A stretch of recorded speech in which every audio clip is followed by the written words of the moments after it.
On a sweltering August day in 2013, physicist Timothy Kuth opened a package left in a parking lot by a friend. Inside, a cold, dense cube of dark metal. Taped to it was a cryptic note. Taken from Germany, from the nuclear reactor Hitler tried to build, gift of Ninninger. What Tim held in his hands wasn't just a chunk of uranium, it was a ghost from one of the darkest chapters in history, a fragment of the Nazi nuclear program. And here's the kicker. Over 600 of these radioactive cubes are still missing. The story begins decades earlier, in December 1938. In a quiet Berlin laboratory, German chemists Otto Hahn and Fritz Strassmann made a discovery that would change the course of humanity. By bombarding uranium atoms with neutrons, they found something strange. The uranium split into lighter elements. Alarmed and confused, Hahn reached out to Lisa Meitner, his Jewish colleague who had narrowly escaped the Nazi regime. From exile in Sweden, Meitner and her nephew Otto Frisch interpreted the data. This was nuclear fission. The process unleashed an extraordinary amount of energy, confirming Einstein's theory that mass could convert directly into energy. Word spread fast. In early 1939, the implications hit American scientists hard. Nuclear fission wasn't just a breakthrough, it was the birth of a potential superweapon.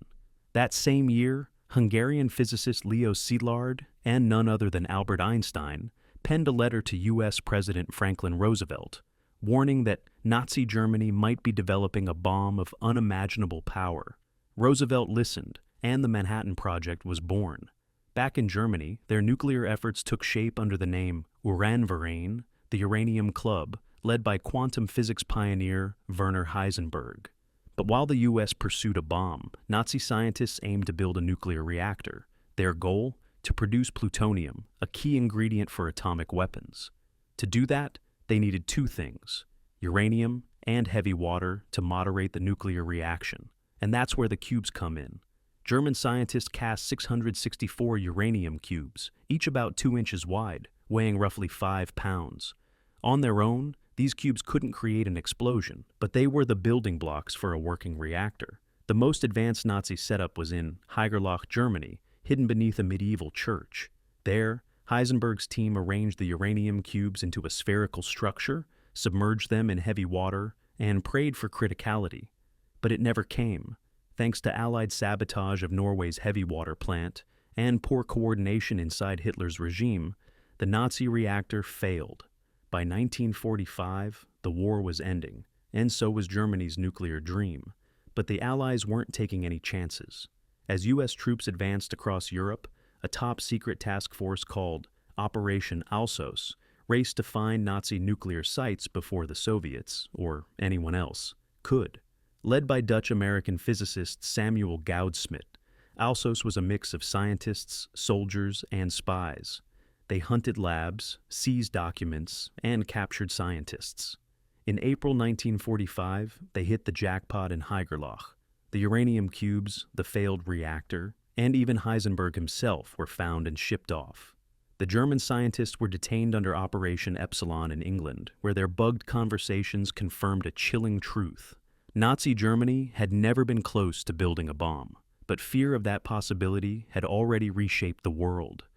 After the war, the uranium cubes were brought to the U.S. Some went to national labs like Oak Ridge and Los Alamos. Others were used for research, or quietly disappeared. There was no master list, no official record. Some were gifted to scientists, some ended up in museums, others just vanished. Fast forward nearly 70 years. That's when Timothy Kuth received one, out of nowhere, in a parking lot. Kuth and colleague Miriam Hebert launched an investigation to verify the cube's origins. Using gamma spectroscopy and isotope testing, they confirmed the cube dated to around 1943 to 44 and matched the composition of those taken from Haigerloch. Since then, fewer than 20 have been positively identified. The rest, still unaccounted for. So here's the million-dollar question. Do these cubes pose a danger? Technically, not really. They contain natural uranium, not enriched. That means it can't be used in a bomb without serious processing. We're talking industrial-level enrichment, the kind only governments can pull off. But that's not the whole story. Even small amounts of radioactive material can be used in dirty bombs, devices meant not to destroy, but to terrorize. So, while the missing cubes aren't apocalyptic, they're not harmless souvenirs either.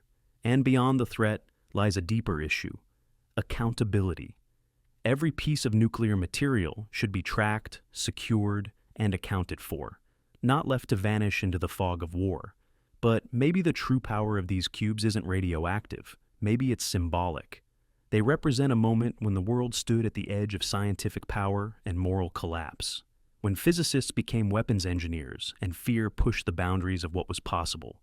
The Nazis never succeeded in their nuclear ambitions, but the fear that they might push the Allies to finish what Germany started, resulting in Hiroshima and Nagasaki.